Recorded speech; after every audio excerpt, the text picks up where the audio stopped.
Welcome, everybody. It is Two Vintage Sports, guys. I am Joe Randacci, and I am here with my partner Hey, this is Paul Gallagher in Atlanta. in Atlanta. What's the weather in Atlanta today? It's It crappy and has not rainy here in rained. Sarasota, Florida. No, it's dry. It's desert-like. It's sandstorms of pollen. Nobody likes to go outside, so we're trapped in doing podcasts. It's all So great. everybody looks like the Jolly Green Giant with their green dust on them. Exactly. It's a phenomenon unlike anything else in the country, I think, but it's not good. Not good at all. Gives But let's move everybody on. more time to stay inside and finish watching the Elite Eight. And after we had the Sweet 16 Elite Eight this weekend, started Friday night with those four-letter word Dukies beating my St. John's and sending Patino crying home. And then it was followed up with, what do we have after that? We Well, had it was followed up UConn. with Patino. I mean, Patino, he comes out to the press conference and he says, you left us hanging for 30 minutes. Why don't you change the entire way you do things and interview the losers first, which actually went over pretty well. I think he hit home with a lot of people and said, interview the losing team first, get that out of the way, allow the winners to celebrate, and allow the losers to get the hell out of here. And I agree, pretty well not said. because Yeah. Patino and Mike Johnny said that, but like you want to like make it worse for them. They lost. Yeah. Let them get up there, say why they lost, get the hell out of there, go shower, go home, and let the winners play We Are the Champions for the next 2 hours. Yes, exactly. And it sounds like all the old school guys are losing. The vintage guys, if you would, are losing. Calipari's out. Patino's out. The old guys are going, dropping like flies. There's two Italians that are out, so this is all racist. That's what I got. Okay. Okay. But I don't really follow it. I think it's kind of boring. All my buddies follow it. My text chains are filled with betting and all kinds of fun stuff. But as I look through it, it's all number one seeds. Arizona will probably play Michigan. The Illini will play either one or two. So it's the same old stuff. I'm an underdog. I root for the underdog guys. So not really that exciting to me, a non-basketball, non-college basketball guy, but I'll still probably watch a little bit of it. So here's what I'll say. I agree with most of that, and I literally didn't get into it until like 2 weeks before the contest started. And then I just think that first Thursday, Friday of all the games, the buzzer beaters, the split screens, it could almost be an EA Sports game where like nobody's got a name. It doesn't matter. It's just, the old adage, the old joke in the NBA, give both teams 100 points in 2 minutes and you don't have to watch anything else. It's the same thing. Give each team in the NCAA March Madness 60 points in 2 minutes, and that's your game.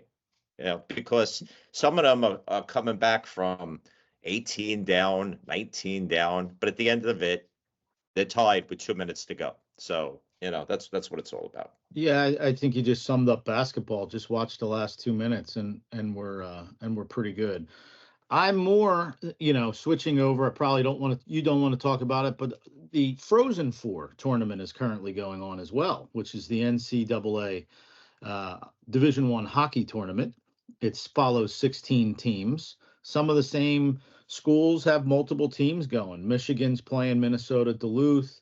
Michigan State lost to Wisconsin. My Bentley Falcons were 16th going up against the number one seed Michigan and got wiped out. So it's a plug for the Bentley Falcons. But Denver's playing Western Michigan and North Dakota. That's college hockey? College hockey D1 follows the same kind of format, but it's 16 teams, and it's called the Frozen Four. So we're just finishing up the semifinals today. I've never heard of that. So that's wow. I'll have to look into that. But let me ask you this, because I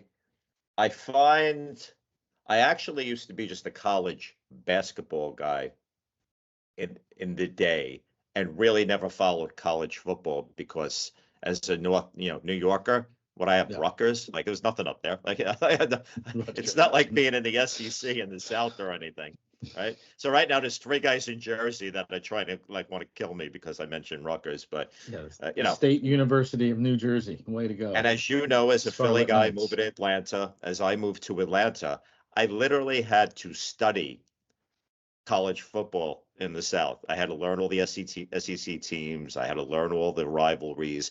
I didn't know what Go Tide meant. I thought it was a detergent commercial on TV, right? Like I don't know any of that stuff. So I literally had to study. And as you know, from being a sales guy, most conversations friendly start off with, "Hey, did you see the game this weekend?" before any business gets done.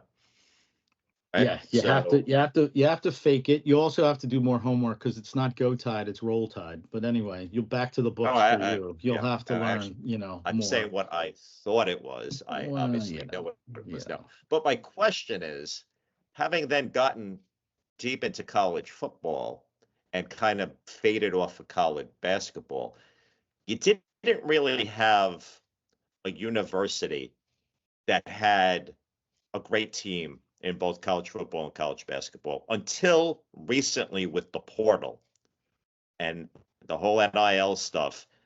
Like we were talking about on a podcast a few days ago, the SEC was not any good in college basketball. Now, Alabama made it, Georgia made it, Tennessee is still in it. Now you have universities that are good in both college football and basketball. Yes, there's your Frozen Four of hockey conversation. And I don't really know if there's a school that's good in all three like that. Michigan. But Michigan is probably the one out of anything that's good in all three. They're a one seed in hockey. They've got basketball, they've got football. So, yeah, there's a few where the money gets spread around. And that's really what it's all about, I think, is the money spread around. Even in cards, you can look at it, where the money goes and the licensing goes, so goes the values of the cards. It's all kind of interrelated in the value. But you're right, SEC is now huge. It encompasses schools like, you know, Missouri. I mean, football has gotten so big and the SEC is so large. Vanderbilt's good now. Yeah, Vandy's good with it. Well, they were, so they lost this little 5'9" quarterback who might even be 5'8". I'm not sure, but we'll see, when he comes out. But yeah, there's all kinds. Maybe NIL makes it more fair, or I think in the case of football, NIL will probably break up college football into the top 20, breaking away from everybody else, because there are schools that I think, because of the NIL and where all the money's going, they have to drop certain programs. There was a program this week who dropped Division I hockey, and that's really all they had. So we'll see what the long-term effects are. They won't be good, but we'll see. All right. So just to cap up on the NCAA with the Elite Eight, as you were saying, we're going to have it's Duke versus UConn, right? It's Arizona. Arizona beat Purdue. So then today we got Michigan, and really the only Cinderella left, going back to the SEC, is Tennessee, who's a 6 seed. I think Michigan should easily beat them. They're given 8.5 points there. And then, so if Michigan wins, you're gonna have Michigan, Arizona. Most Illinois likely, and I think Duke beats UConn. You're gonna have 3 number ones, and Illinois a 3 seed as the final fourth. yeah, And that that thing. that sucks. As a guy who roots for underdogs, that sucks. But Well, we'll see. root for Tennessee then. Yeah, we'll do that. We'll go Volunteers, go Vols. So let's go back to just finish up your Frozen Four thing. So I know nothing of college hockey. I'll have to get into that. Who has been the traditional legacy powerhouses? Give me the top 3 over the last 20 years. Yeah, North Dakota's there, Michigan, even Wisconsin, all of the located in the Great Plains, and Denver's always there. That's a perennial powerhouse. So the Michigan schools, Western Michigan, Michigan State, and Michigan are all there. Wisconsin's there.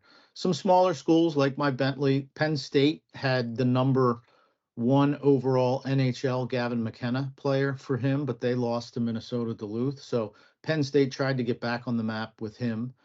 Couldn't quite do it. You've got some smaller schools like Minnesota State, but hockey's a centrally located sport, and so all of the powerhouses belong in the Great Plains states, the upper part of the country in Minnesota, all the winter states. So, but they're all back, and it's going to conclude today. One last game at 3:00, and then we'll get set up for the semifinals and finals the week of the 9th through the 11th.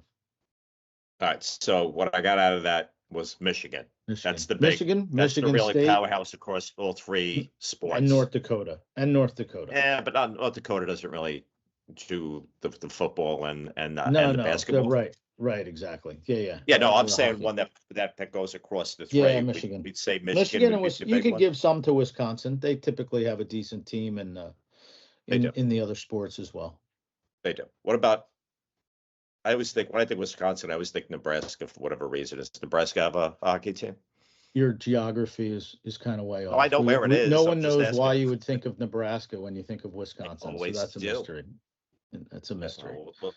we'll Think of explore Mickey that Mantle. Think of Nebraska. on an Yeah. agendaless podcast one day. So, Yeah. Well, there we go. There we go. all right. So now, based upon what we just talked about, let's throw some card information. I know you had shared a great link on some hot topics. Talk to me about some Yeah, cards. yeah. What I'm looking at is I'm looking at the Beckett hot list, the March 23rd. It's an email that goes out every week, and it shows you the hot and cold cards, and of course it's baseball season, like you just said. So Topps Heritage Baseball has, Otani and Judge are always the favorites there. In basketball, we've got Cooper Flag still going, and Victor Wembanyama. And hockey, we've got Cole Caulfield and one of your guys, Nikita Kucherov, and that's from Upper Deck.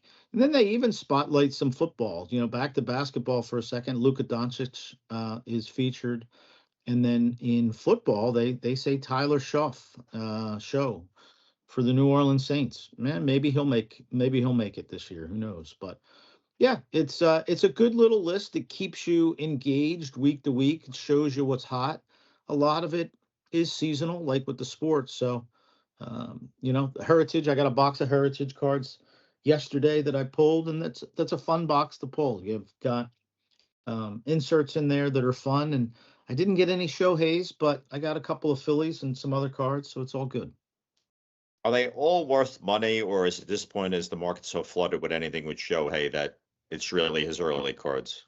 I mean, Shohei is just blown away the doors of everything. I was talking to somebody yesterday, and he had been purchasing Japanese Shohei Otanis for the last few months, and that market has exploded. So the beginning of baseball really showcases the standards like Shohei, like Judge, like some of the other guys, and some of the rookies too. So the beginning of baseball, probably your values are peaking right about now. So, and then I went to a card show yesterday in Georgia, jam packed, Pokemon, sports. So the hobby's definitely alive with the beginning of baseball season and everybody going after everything. What was the demographics there yesterday? It was very diverse. So it was heavy Pokemon. So you had the mix of Pokemon in the sports world, young and old, vintage guys, young people. It was really, fathers and sons. So there's a lot of kids going around with their parents. It was really encouraging that in Cobb County, Georgia, the market's alive and well. And even talking to some of the vendors, it was one of their best shows that they've had in a month or so. Who'd you see from the traditional brick and mortar stores there in Atlanta that had a booth or a table? Yeah, I mean, most of them were. The largest shop here is Cards HQ. They had a healthy buying section, and they were actually right next door to the card show. And then a lot of independent folks buying as well. So it's a great place to network and find new sources for cards and talk to a few people that'll source for us. But yeah, it's all good. Did you see a lot of mystery boxes built? I did People not buying them? actually. That's a good one. No, I didn't. I'm not a huge fan of those to begin with. But I did not see a lot of mystery packs and whatnot. I can't stand those. But um, I did see vintage boxes of cards that were selling for $10 a pack from '83 and '84, which I thought was too high a price to go with. But there was literally everything there, so it was a good diverse crowd. Yeah, I had gone to one here in Tampa a few months ago, and it was cards, comics, Hmm. and collectibles. So they had like the Back to the Future car. They had all different weird, wacky thing, and it looked like one of those cosplay conferences where half of them are dressed as somebody. But they had a lot of card booths that had not so much mystery packs. They had mystery boxes. They looked like Right. big, Yeah. big as a toaster, like a little bow on it, and it would tell you what was in it, like 6 decks of this and that. And that's why I was curious if you saw a lot of mystery boxes, like bigger things. Yeah, no, gambling 101. I'm not a huge fan of those, but I can see the allure. I just don't like it. I think if you walk away with a, not happy, then you walk away not happy, and that's not a good customer engagement. So that's my So, perspective so at what'd you least. buy? I actually didn't buy anything. I looked around. I had a pocket full of cash ready to go, and I decided that I would wait. It's not always the best place to buy out for if you're not buying for your personal collection.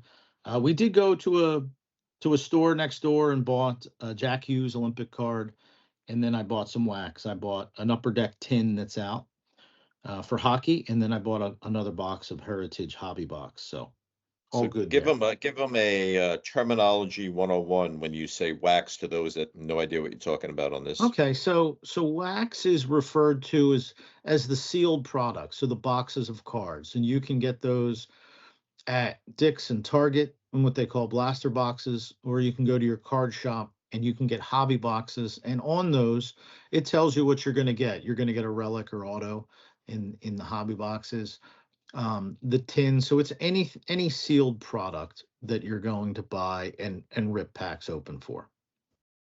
All right, cool. All right. Well, we are at our mark. We want to keep the listeners short and sweet so they get on with their day, enjoy the Final Four, the Frozen Four, and four of something they want to eat while they watch it. Any final thoughts? No, that's it. We'll do just a quick one today, and I think as we go forward, we'll just try to teach everybody a little bit about the collection, about the hobby, about sports, give you a little bit of insight on what's going on and what to look for, and find out what kind of hobbyist you are. All right. Very good. Well, wrapping up, this is Joe Renducci. And Paul Gallagher. Bye bye. Enjoy your gray moss, Paul. See ya.